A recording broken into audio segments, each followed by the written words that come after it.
Putz Hardware are having a big anniversary, and I have asked her if she would please come in and do something with the history of the hardware, and she has agreed to do that. So that will be another good program, and I think we're filled for the rest of the summer. If you have cell phones with you, make sure please that they're turned off. People are doing that. Thank you very much. The first thing I want to do is introduce our Vice President and former fellow board member, Mike Weiler. Mike is here in place of Stephen Kent, who is, I believe he's in Oklahoma. Thank you. I'd like to welcome everyone here also, remind you that the museum is open till 4 o'clock, so you can go around anywhere you want afterwards. There's a couple of displays that you can look at. We have the pictures from the Bay City Times photographer. They're in the hallway here and upstairs, and are the before and after pictures of different buildings downtown. Actually, this right here is the old mural that used to be behind the seating in the City Hall. And that is a photograph, actually.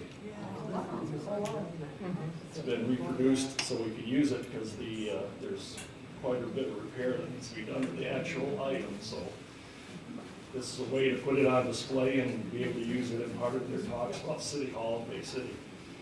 So most of you know the museum's funded mainly by a millage from the county.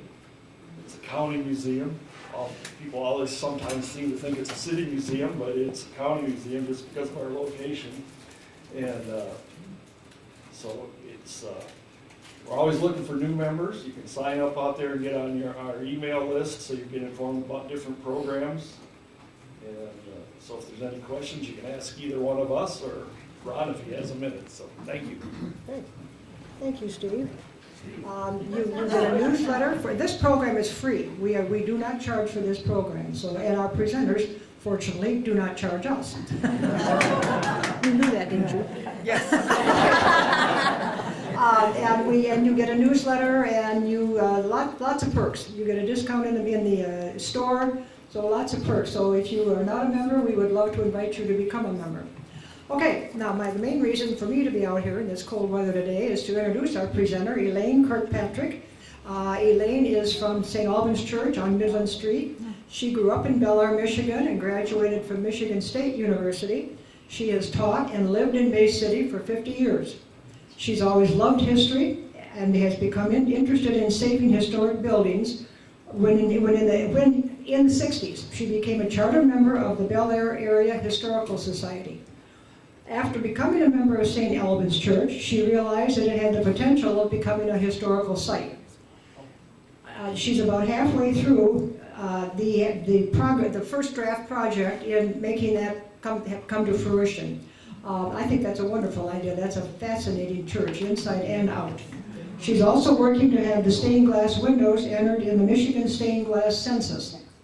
She believes that we have many beautiful churches in Bay City, which we do, and she hopes that more people will be becoming interested in preserving the history of their church. We've had several church programs here today, and not today, but since we've had the second Saturday program, and they have always been very, very successful, and I agree. We need to start doing something to preserve and save our churches. They're falling by the wayside. Thank you, and enjoy the program. Thank you, Now, Judy. you'll have some time afterwards for questions? Yes. Okay, Yes, good. I will. All right, thank you. Let me get this in my pocket. Now, mine's turned off. And can you hear me? Yes. Okay. I was really thrilled to be invited to come here and present our church because I do believe that our buildings need to be the center of our history of our area, because they had such an impact on what happened around them. I am also very interested in knowing more and getting a feel for the people who were involved. So you'll hear me talk about this person or that person. And I think their vision was amazing. Firstly, you looked at a church up here, but it's a little different today, and I'm not going to tell you what's different. I'll ask you when we have another picture. Okay. I took some pictures from advertising from Bay City for us to get a feeling for when those people were moving around in the area of Bay City. Now, some of us still remember that flour was in cloth bags, flour sacks. Remember that there were feed sacks, and that our mothers and we used those for garments, for towels. And this was on First and Water Street. Lower Saginaw population was 2,000. That's about the population of Central High School. That kind of puts it in, yes, it puts it in, and I just wanted us to think about the things that they had to live with, although they were living quite well, I think. Then the old cook stove.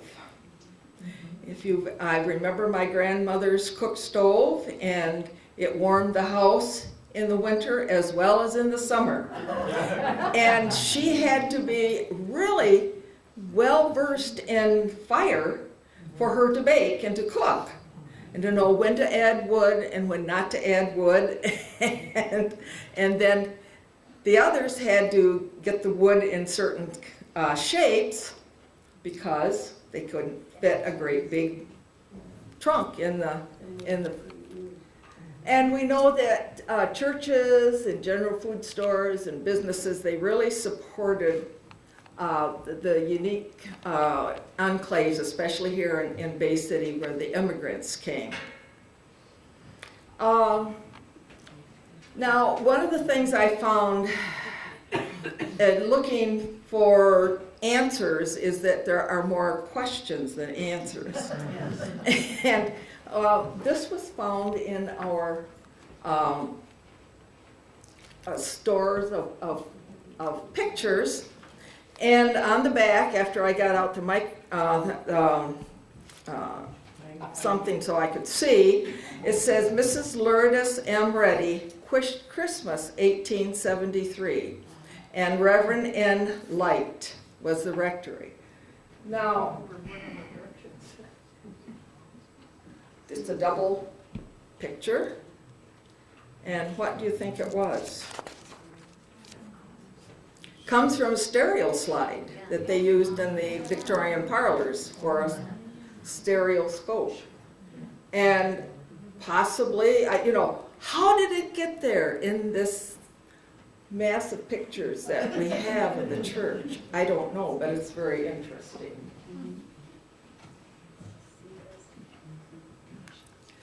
I want to tell you a little bit about mission background because it's very important when we see how the congregation got together. And we have, can everybody see the smaller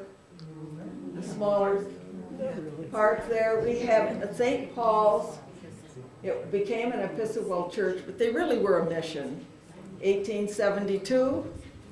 1875, St. John's Episcopal Church, which did remain strong, very strong, right out through the time of the merger.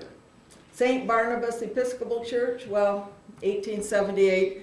The only thing that I know about St. Barnabas is just a few records that they left. And Epiphany, we have no record of Epiphany, and yet by word and it's just there. And then Grace Episcopal Church started around 1893.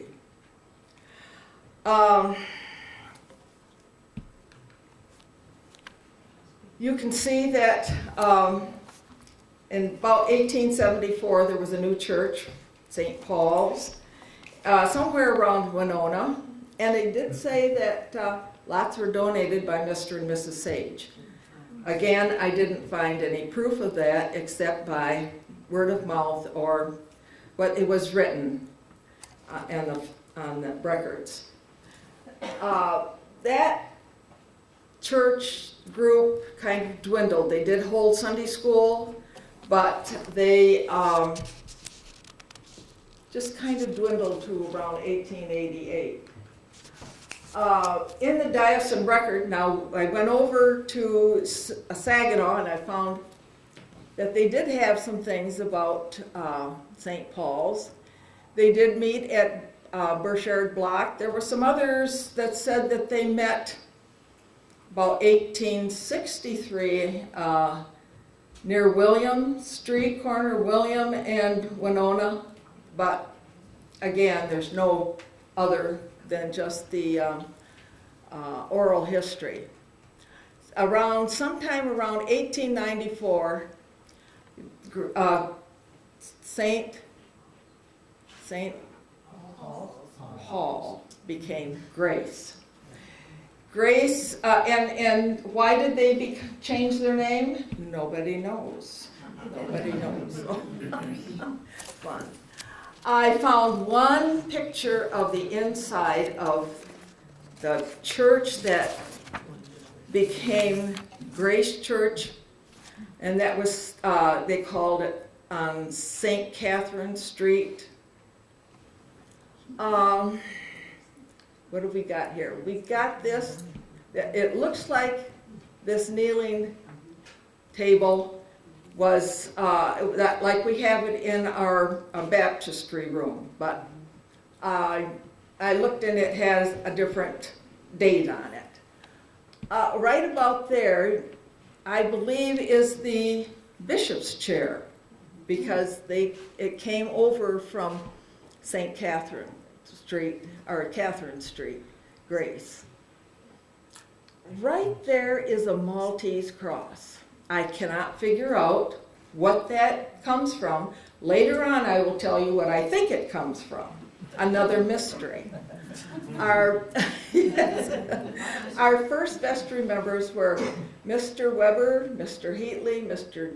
Jarnone, and Mr. Oates.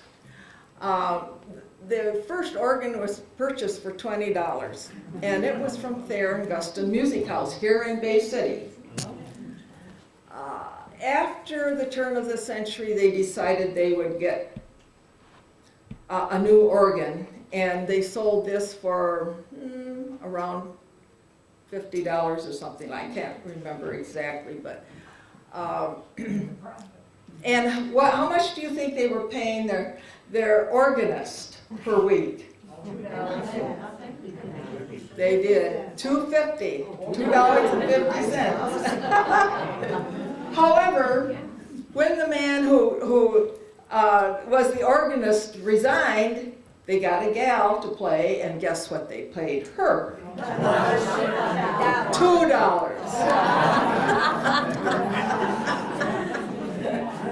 Yes. They also had a new furnace installed by Henry Weber, and that was purchased for $266. And they said up to that time wood had been used, so wood stoves had been used. I think I may have found the mystery location of Grace. This is 404 Catherine Street, and it is the Macedonian Church of God. I don't know if anybody still uses it, because I didn't see anybody shoveling snow this winter. Another place where they also worshipped was the now I lost that. The old Adventist church. It says it right up there, doesn't it? I believe that that's where they held some of their meetings before they went and built on and took care of Catherine Street. Now, lost my train of thought. I noticed that they don't really give specifics when they say they worshiped on Catherine Street or they worshiped at the Adventist church. You don't hear or see where they said such and such a street. And that was interesting to me. Banks Mission, it was first baptism was recorded in 1875, which is nice. Further baptisms recorded at the place of worship in Banks, and some were recorded as cottage services. The first mention of St. John's listing Banks as a location was 1882, as you can see that. The Methodist Episcopal Church was listed as a meeting place. Now, I think that's right across the street where the building of the former St. John's is located. They talked about baptisms in some of the community centers, some of the township halls, and then they referred to the baptism at the St. John's Chapel. Well, where was that? And oral history says, and as I read it, it said that St. John's was originally an interdenominational chapter for sailors. Can you hear me when I turn my head? Yeah. Okay. And workers at the boat works. Oops.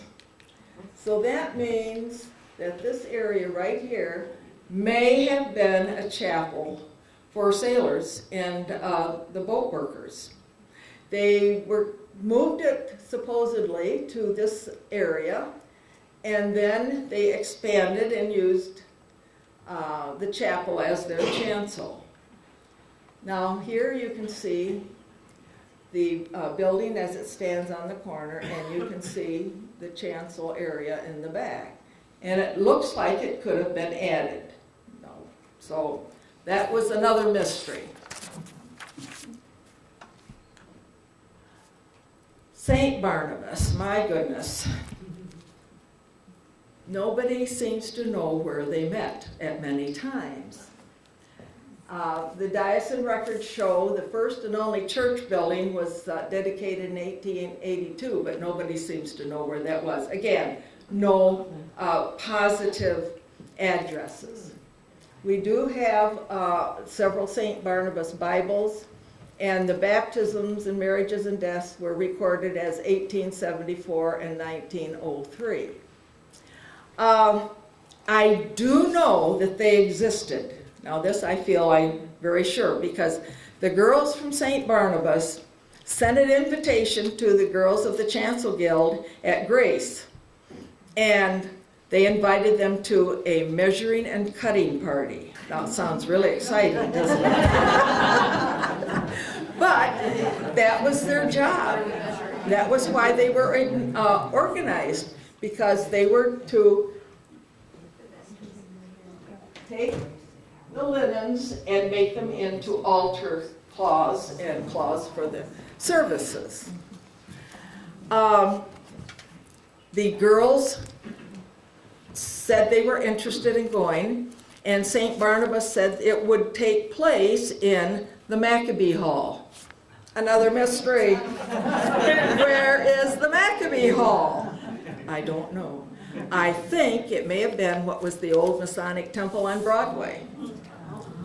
And we know that the Maccabees probably were organized around the time that the Oddfellows and Rebeccas, the Grange, all after the Civil War, to help the widows, the orphans, and those who came back maimed, and those who were injured in work-related jobs.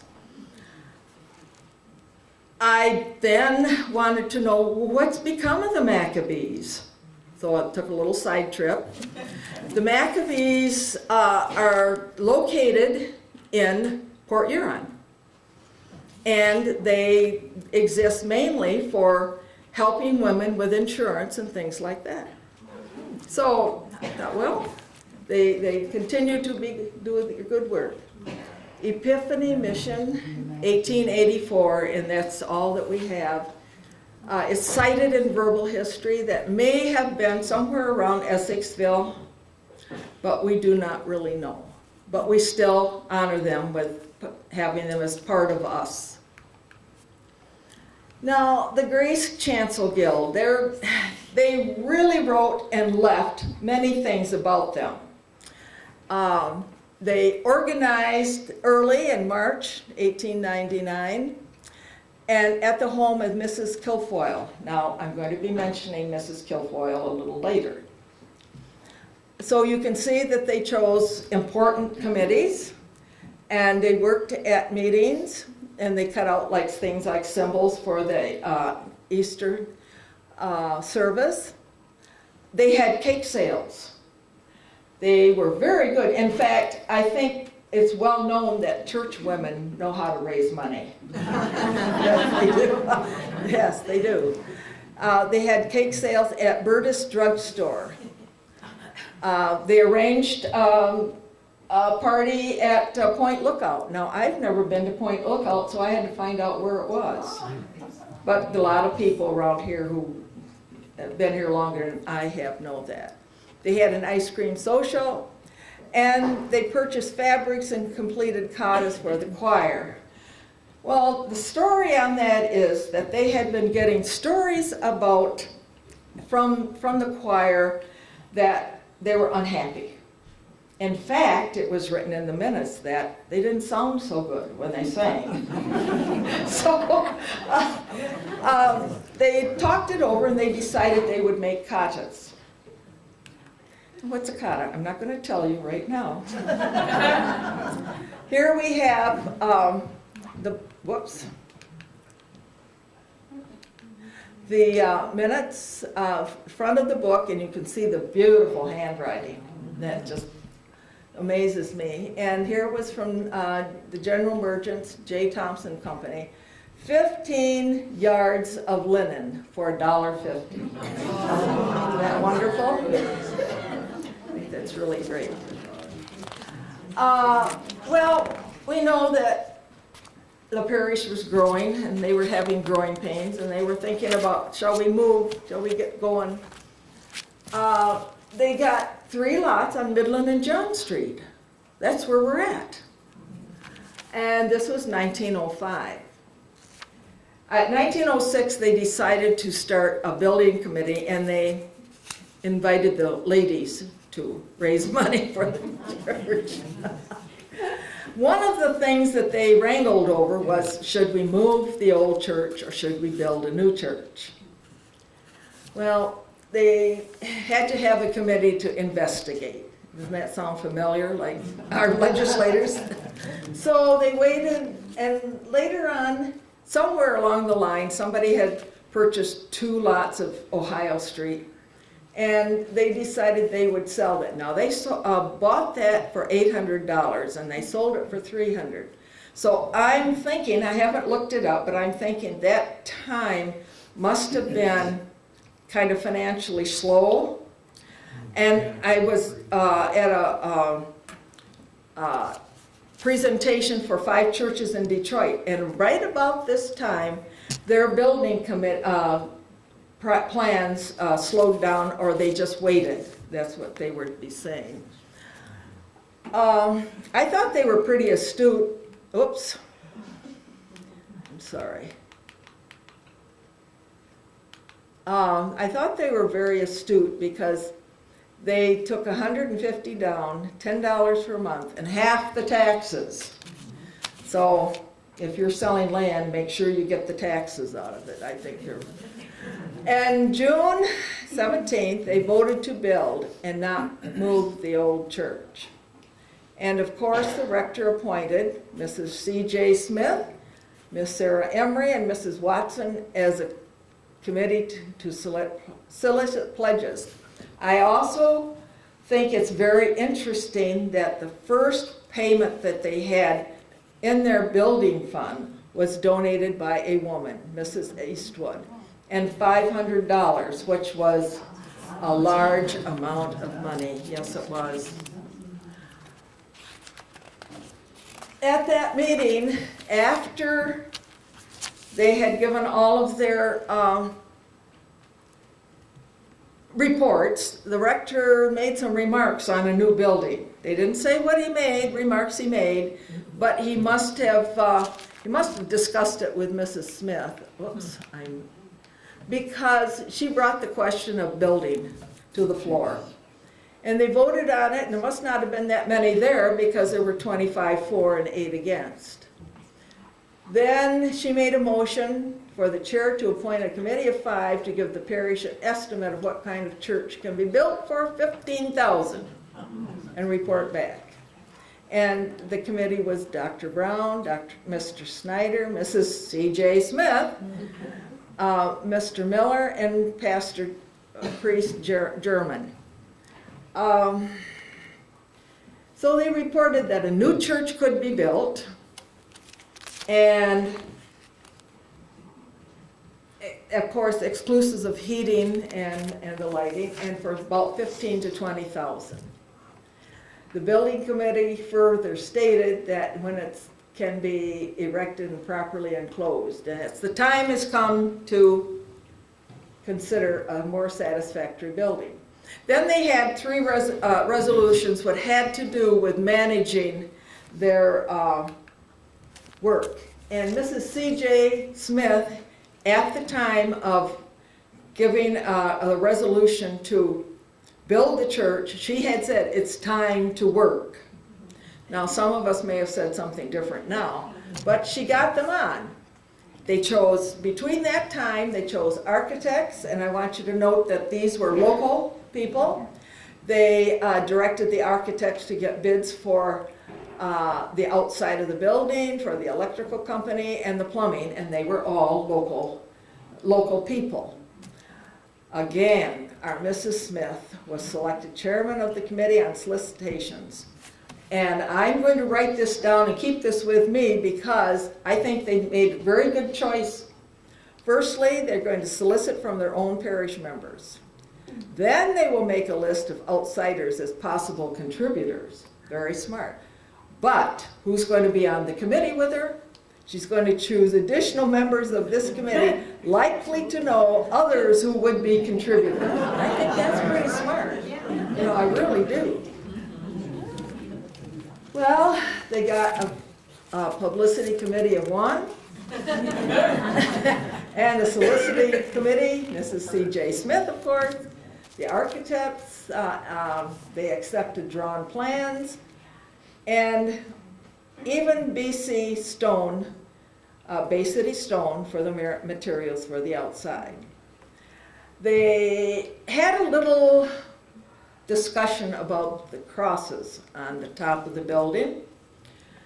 They sent all of their plans to the bishop in Detroit, and he sent back, they cannot put steel crosses up. They had to use stone. So they had to go back to the architect, and they had to go to the Bay City Stone and get those 5 crosses. Then the roof was another thing that they had a little bit of discussion about. And in the minutes it was lively discussion. That tile instead of slate. And they wrangled over that. And finally they chose tile. That was $150 more. Now there's steps and sidewalks. The man who put those in, he donated the labor, which I thought was really nice. So we go on to the cornerstone. Oh, that cornerstone. It's laid on the feast of St. Michael's and All Angels. The visiting clergymen and bishop were to meet at the Winona Hotel for dinner, and then they were to go over and meet outside of the corner of the bell tower. And they had representatives from Presbyterian Church, Baptist Church, and the Swedish Lutheran. And it's to testify to the good feelings that were existed among the churches. So all gathered, Reverend Jarman gave a list of the articles. Oh, everybody's asking me, can you find where the list of the articles is? Well, I did find where he was told to make a list and file it. We haven't found the file. We do not know what is on the coroner's stone. But it's there. There's something in it, and we're not going to worry too much about that. Where am I now?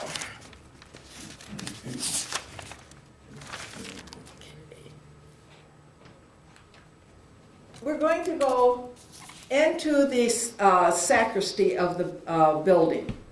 That is right to the, would be to the southwest of the well, anyway. Yes, and the antique chest that was bought to the new church from Catherine Street, and it holds all those linens that we use for our services. And across from that is a little closet that was built a few years later after that, where robes and things are kept. There's a sink in that area. And then to the right, as you're standing looking at the chest, is a door. And that door was relocated in the plans because they decided that it should not be there. Now, we go down the stairs and out into the nave, and we see the baptismal font.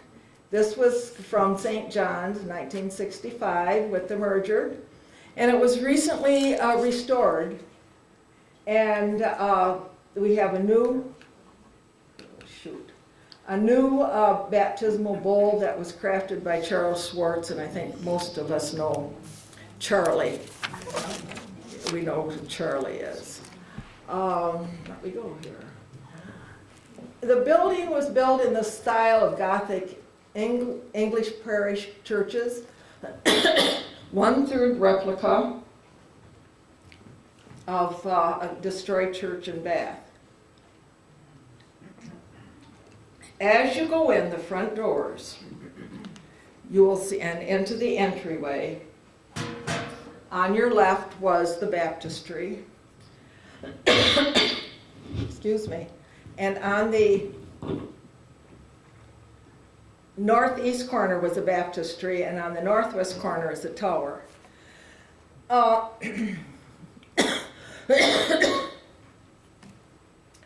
Then we have the interior of the church and the chancel. We step up steps, and we see a rounded or apse termination of the chancel. From the communion rail forward is called the sanctuary. And a box called an ambry for the blessed wine and bread is called. We have that mystery chair, and we find that the altar was crafted by somebody who went in 1903, and it came from Grace Church on Catherine Street. Now, what is this garment? Anybody have an idea? What is it? It's a kata. That's what they made for their choir to put over their robes that they had. And you can imagine that there were 8 or 10 members in the choir. And think of making all those robes for $1.50. It's pretty nice. Here we go.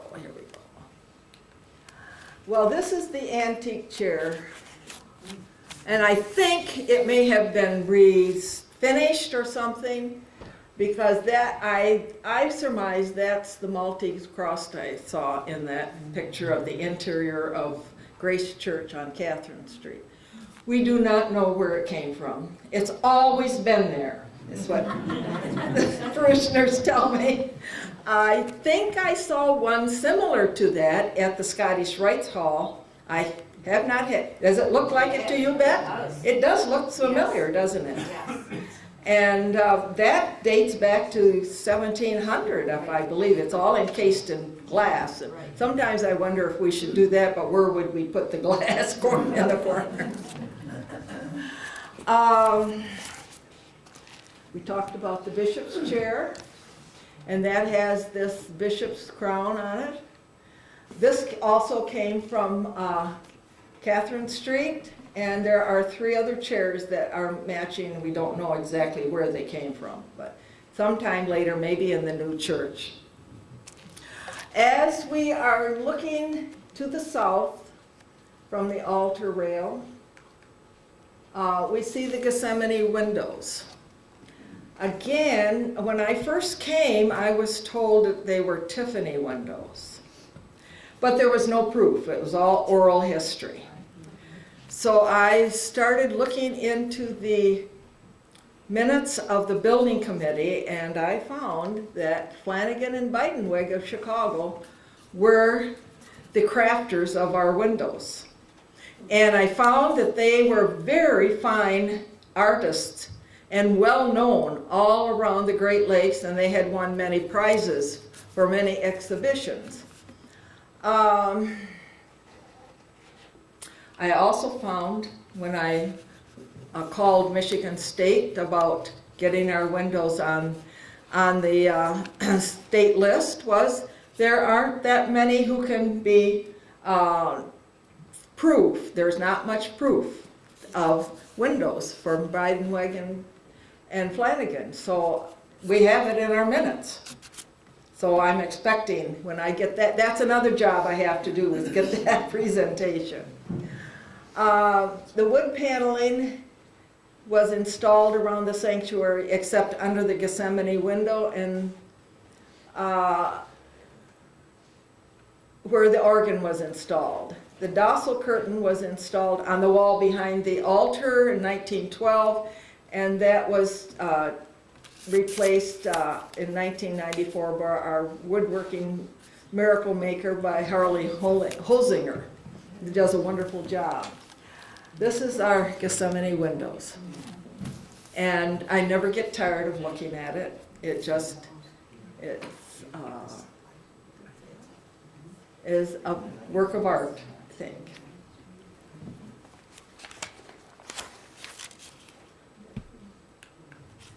Now our romantic Skinner organ, that's another organ that our organist told us that, well, you have a very valuable organ.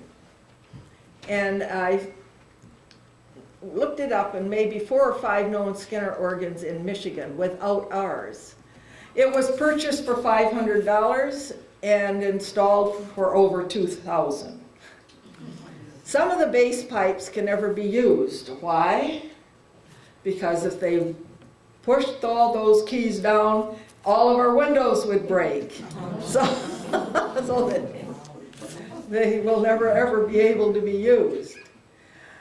I was told that it is regarded as an orchestral instrument because the stop list, which is the registration, contains mostly fundamental tones and various tone colors added with reed pipes. Now, I paid piano lessons for 9 years, and I'm not sure I understand everything that it's all said there, but that was the reason why it's called a romantic Skinner. This is the outside as you turn and look at the organ, and here is the console. It's not a huge organ, but it has beautiful tones, and it needs lots of repair, and they still get beautiful sound out of our organ. I think that's wonderful. Now the rood screen. The rood is the cross on top of the screen that separates the chancel from the nave. Here you can see the rood, and you can see all the beautiful woodwork. I've tried counting all these crosses, and I get about to 200, and then I can't remember where I was. But there's lots and lots of cross there for us to gaze on. Whoops, I'm still doing it. Now, a rood screen is medieval tradition. The screens closed off the chancel from the nave. Since the churches weren't heated, at least the priests wanted to be warm, and I figured that they probably put tapestries, hung tapestry up, and so that that would keep warm. Probably had a little wood fireplace somewhere. Trying to think if there's anything else. Oh, these two crosses that you see here were St. John's and St. Alban's, and we use those interchangeably in our services. The Madonna and Child window, we're going to turn around our back to the Gethsemane window, and on our left, which is the east, we will see this beautiful window. I believe that the faces are etched on all of the, and I'm not sure, that's just myself talking, but these are absolutely beautiful. All of the faces on all of the paintings have not aged. And I understand with Tiffany's windows, his faces, they fade a little bit. That's how you can tell that it's a Tiffany, is by the fact that the faces fade. The windows, again, crafted by Flanagan and Beidenweg. And the Madonna window is donated by Mrs. Crump. There are 26 windows. I think there's 27. I just found that window that's on the Endercroft there behind all the shrubs, and I didn't count that window. There's 26 windows of different sizes, including excluding the three memorial windows. I have no idea how much they charged or they paid for their windows. They did not write that down. I haven't found that. In September 1911, Flanagan called the building committee and said he wanted to send a window to them, and they were to put it in the tower and turn off the lights so they could see the color schemes and what was to be and how they were going to craft the colors and things. And there was no comment that they did not like this or any of the windows, so they must have really liked the window. I'm not sure which of the three windows was installed. They didn't say that, but I do know it's one of the three on the north side of the tower. Now the nave is the central part of the church, and it extends from the narthex to the chancel. The nave in Latin means ship, and as we look up, and I've looked up at many churches since I've found this out, it resembles the bottom of a church. A ship, yes. The church resembles the bottom of a ship, the ceilings. Pews were bought over to the new church, and after several years, the members pledged to buy new pews.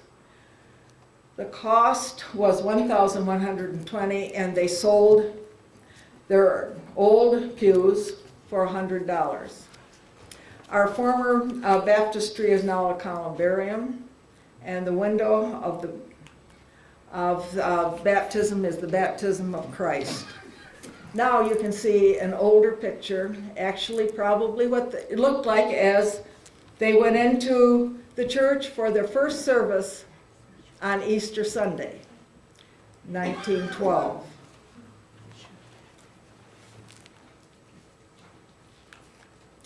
This is the baptism of Christ window, and again, very lovely, has a lot. You just feel very peaceful when you sit down and you meditate.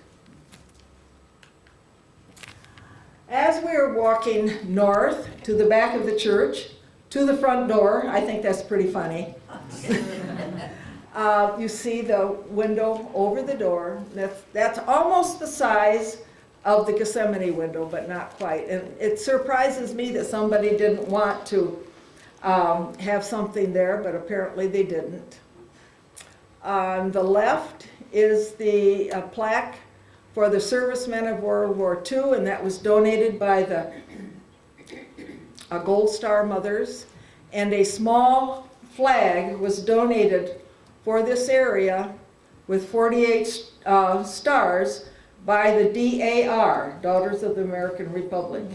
again, a mystery. Where is that flag? We have not come across it. Okay, the front steps. Oh, do you notice something different from the church, picture of the church?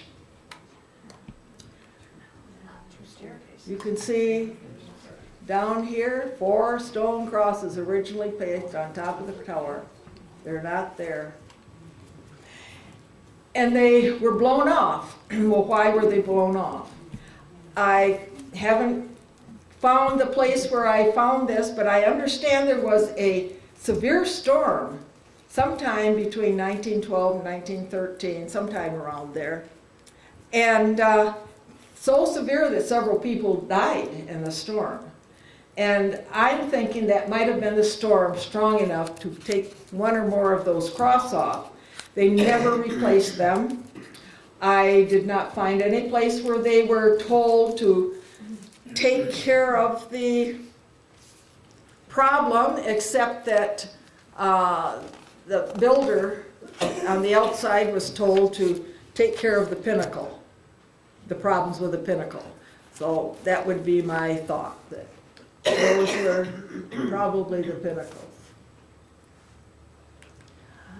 This is the south or front of the interior, and you can see the beautiful woodwork, and you can see that we no longer have the docile curtain.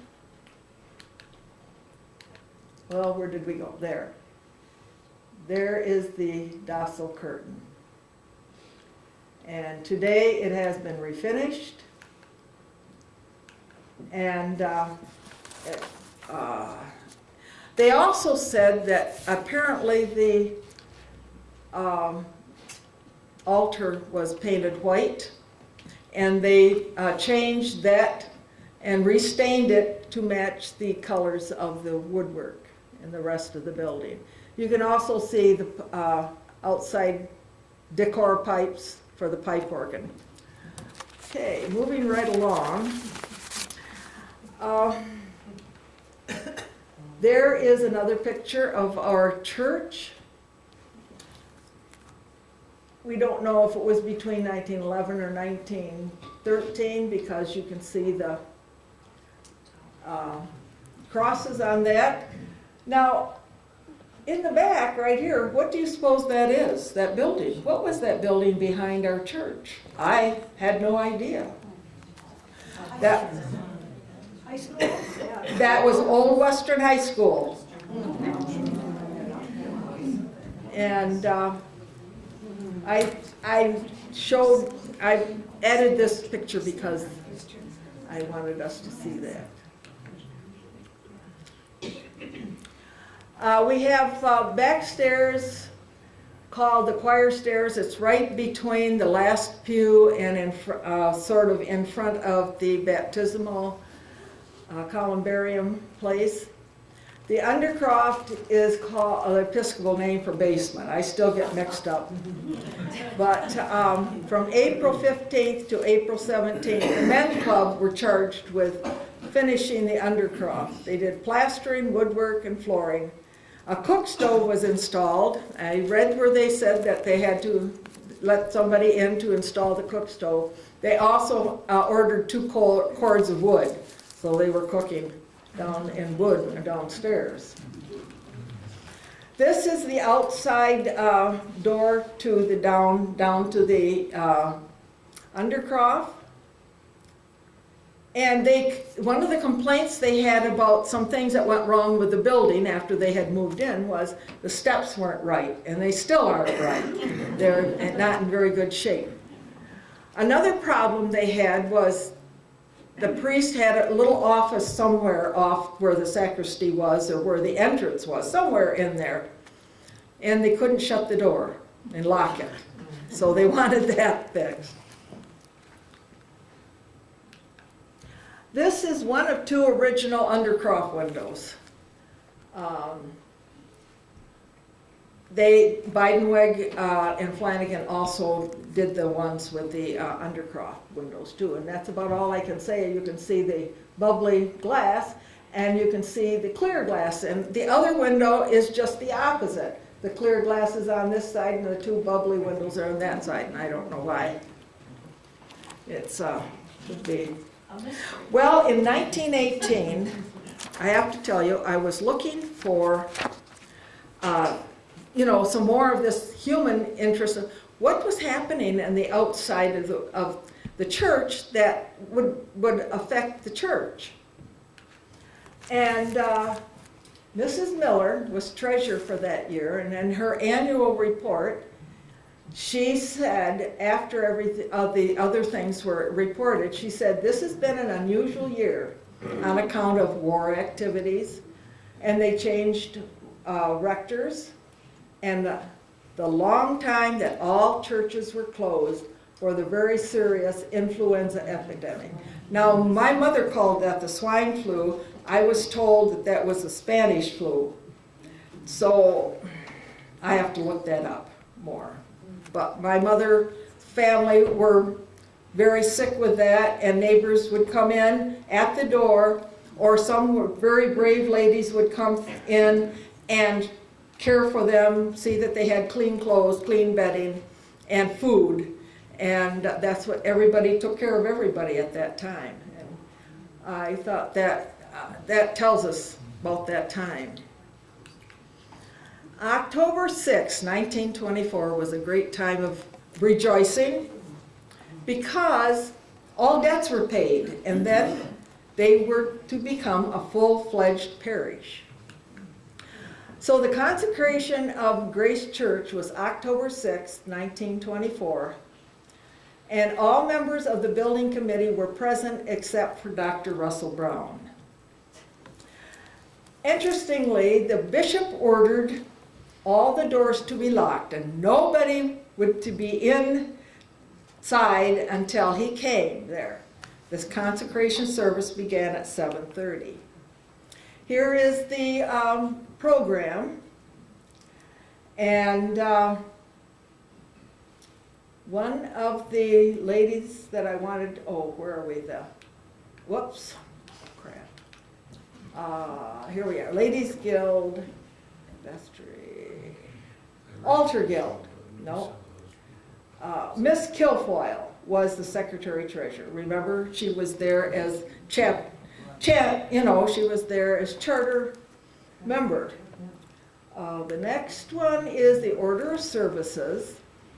And notice Reverend H. Cansfield, he was from First Methodist, and his son hired me to teach in Bay City, Art Cansfield. So, thought that was funny. Another thing was that here it says, the bishop is received at the church door by the vestry. That's why we locked the doors, so that they could have this little ceremony of inviting the bishop in.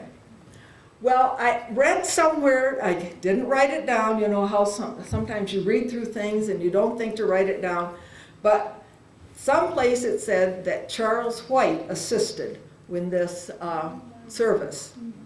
And Charles White was the father of the marching bands of Michigan and of Bob White, who taught all of his years at Handy along with me. But I haven't found that. I've gone back and I've looked and I looked, but I do know I saw that. Well, they had dreams.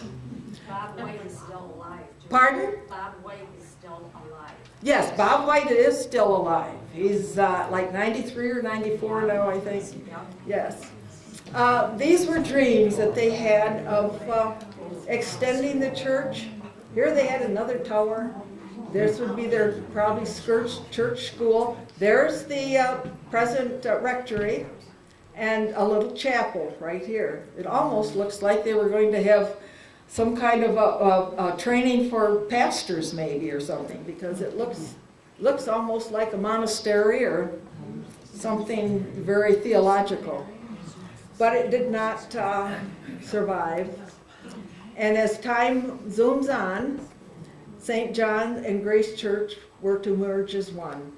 And it was, St. Albans became a parish on Passion Sunday, 1965.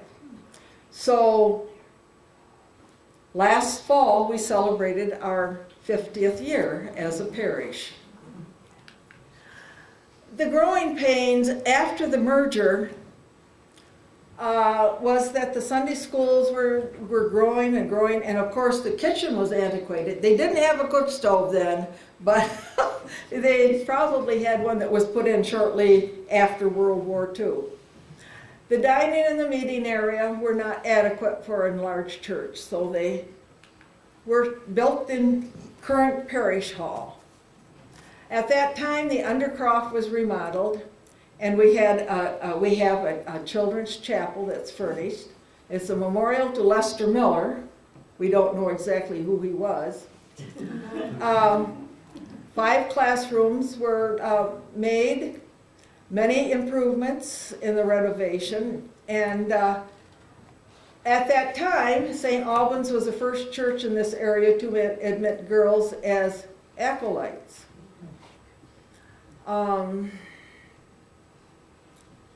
The elevator was installed in the tower, 2000, and the columbarium was installed in the baptistry. Those many things happened during that time. Now the children's chapel is called the Chapel of the Holy Spirit. The altar came from St. John's. It was cut down to a smaller size. We still have it. Furnishings included a pulpit, lectern, and organ, as well as pews with kneelers.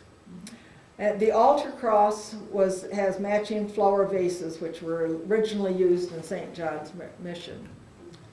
Here you can see the chapel and many children. And I'm sorry to say we do not have many children in our churches today. I talked with the people last Friday when we were on this trip to Detroit, and they were saying they have the teenagers, when they're gone, no small children. We have a special feature. This lady, Marion Sporman, painted 3 large murals in the undercroft. The Shepherd Boy and St. Alban, and in the nursery, which was the kitchen, is Noah's Ark. Now, an interesting thing about the nursery, I read where they built 2 or 3 cribs that were 3 tiers. Where did those beds go? Nobody even remembers them being there. Yet I was so thrilled. Maybe I could see these 3-tiered baby beds, but they have disappeared. We have had many good times in the church. We had this young lady who was a youth organist. There's many dear activities, and here the ladies are enjoying the new kitchen. There we have the Pentecost service, and much room for planning. Harvest and pumpkin time, the children came for many activities, and then of course Christmas. Last summer, we planted a tree to commemorate 50 years and 50 more. We have a long spiritual history, and we look forward to doing the same. Maybe in a different avenue. Other churches are doing exactly the same. We're looking at other avenues. And we know that somewhere, somehow, the Spirit of God will lead us, because this church was there for a purpose. And that's the end of my presentation. I hope you were through. I didn't go on too much about things. Are there any questions? I noticed the 2 staircases, and being a member, I should know this, but I've always wondered, the front of the church in your older pictures has 2 staircases. Now we only have 1 staircase. I didn't see that. Yeah, I saw that. I noticed that too. I don't know what happened to that elevator. That's a good question. Anybody know? No, another mystery. Well, thank you all very much for coming and listening, and I really had a good time.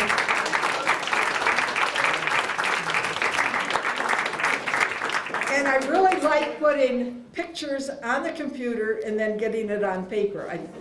I thought that was a lot of fun. So thank you for coming, and we'll all see you another time, maybe next month.